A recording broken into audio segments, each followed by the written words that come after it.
Today we'll show you the full cycle of pea harvesting in Russia, from field to storage to fresh soil.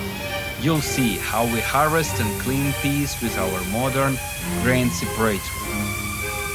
How safety rules are mostly followed.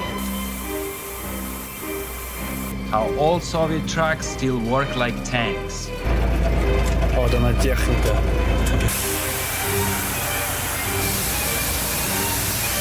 How the Niva cuts through fields like a blade. That it's not all rusty junk, we've got some fancy machines too. And a bunch of curious little things along the way. And this is Felix, our quality control inspector. And if you don't want to disappoint Felix, hit that subscribe button. We have over 1200 hectares of land, and our farm is located in the western part of Russia, quite close to the Ukrainian border. My family has been running this business for almost 30 years, starting with just a few acres, and it has grown significantly since. We are very lucky with our soil, and like all farmers, unlucky with the weather. The soil is called Chernozem, or black soil in English, and it is considered the best soil on earth. Anyway, enough showing off. Let's get back to harvesting. If you are a farmer growing peas, let me know in the comments if your process is any different. Harvesting, of course, starts with combines. We are using two Belarusian Palesse machines. One is a 10-year-old veteran that's seen a lot, and the second is an upgraded GS12, almost brand new. By the way, I did a full review of that machine, you can find it on my channel. They are decent harvesters for their price. Not without issues, of course, but they get the job done. The best thing about Soviet, Russian, Ukrainian and Belarusian machinery is that it's easy to repair and you can fix most of things right in the fields. These days we are having problems with the unloading mechanism. It keeps breaking down, and now you are about to witness how thoroughly we follow all safety measures on this farm. Harvesting peas isn't the most pleasant job. First, it's incredibly dusty. Peas carry a lot of fungal spores, which can cause allergies and serious irritation to the eyes, nose and lungs. Second, when the sun goes down, evening dew makes the plants heavier, and cutting becomes much harder. In the evening, mown peas tend to get stuck in the header, and we have to keep lowering and raising it, which takes time. Sometimes, when the peas are wet, the cut plants just lie on top of the header. We have to get out of the cap and push them in by hand. If too much of that builds up and suddenly gets sucked in all at once, it can clog the narrow opening into the grain tank, and clearing that out can take half of a day. Another issue is the lack of a dust extractor on the older combine. The windshield gets so dirty that you can barely see the header. And of course, we never forget about safety. Mr. Nicholas is always nearby with a barrel of water, just in case something catches fire. And as you can see, we don't stop harvesting even after the sun goes down. But once it gets too dark, the dew becomes heavy, and it's better to stop and continue the next day. Unloading is my favorite part of harvesting. There is something satisfying about watching a truck fill up with freshly harvested legumes. Because the soil here is soft and loose, heavy trucks with narrow wheels can't drive out into the fields. Otherwise, they'd leave deep ruts. That's why the combine comes to the truck instead. Also, as you can see, we don't unload on the move. When the combine and truck drive side by side during unloading, like it's done in the West. That's because Palesse combines need to maintain a specific engine RPM during unloading, 800 if I'm not mistaken. After the combines unload their grain tanks, they go right back to harvesting peas. Meanwhile, the full trucks head off for unloading. We are using two old Soviet dump trucks, ZILs, real museum pieces. Both are over 50 years old.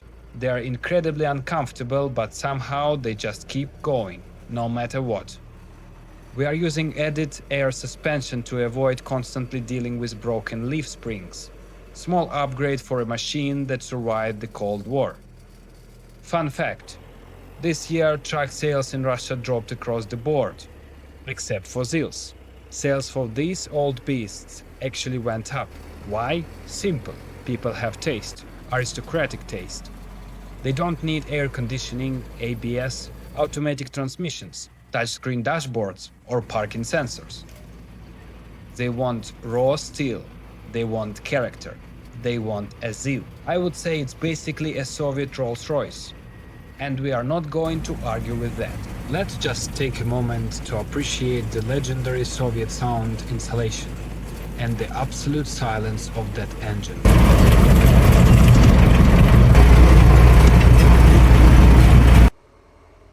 When ZILs arrive at the base, the first thing they do is get weighed. The tonnage is recorded using our specialized software, and all the data is stored under double encryption in Switzerland, in Geneva, protected by combat raccoons of the Swiss Federal Council.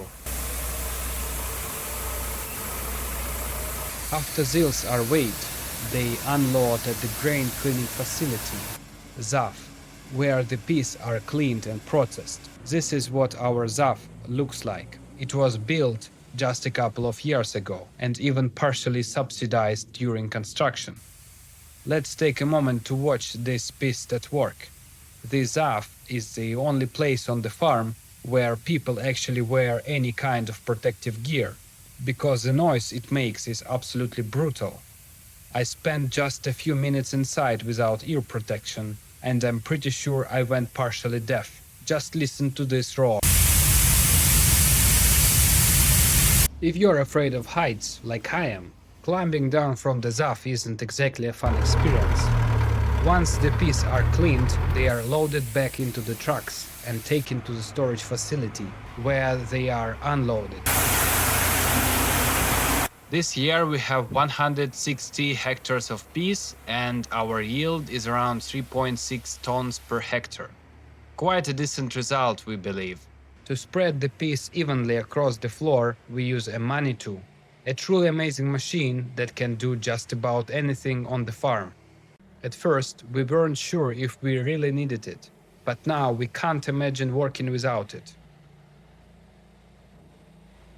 Finally, we measured the moisture content of the peas, which should be around 14% for safe storage.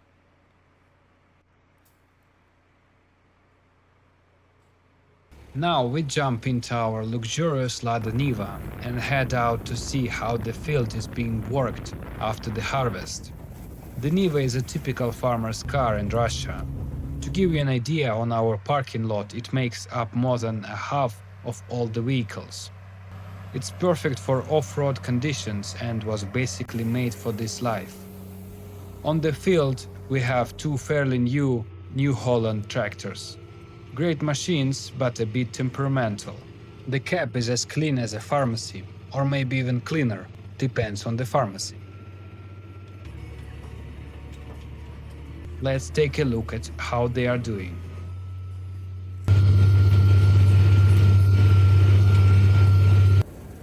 Now we move on to the final step of harvest day, blowing out the combine.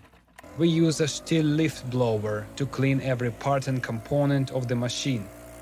This helps remove all the dust, plant debris, and especially fungal spores. If left inside, they can affect the combine's performance or even cause damage over time. To say it's a dusty job would be an understatement. One of our workers actually developed blisters from constant exposure to pea dust and mold. So we strongly recommend using proper protective equipment. As you can see, my father is wearing a highly specialized piece of gear, a baseball cap with the coat of arms of Singapore. It offers top tire protection against dust and fungal particles. And most importantly, it keeps your haircut fresh, so you can safely cancel that barbershop appointment. You are probably wondering, what's my role on the farm? Well, none really. I just get in the way. A city kid with a camera and a microphone, some Duolingo English, and a personality that's hard to shake off. But somehow you made it all the way to the end of this video, which means you are now officially qualified to harvest peas yourself. That's the full process start to finish, using both old Soviet and modern European equipment. Hope to see you again in the next video. Oh, and don't forget about Felix. He's still here, patiently waiting for your subscription. Maybe even a like, maybe a comment. Farewell and so long.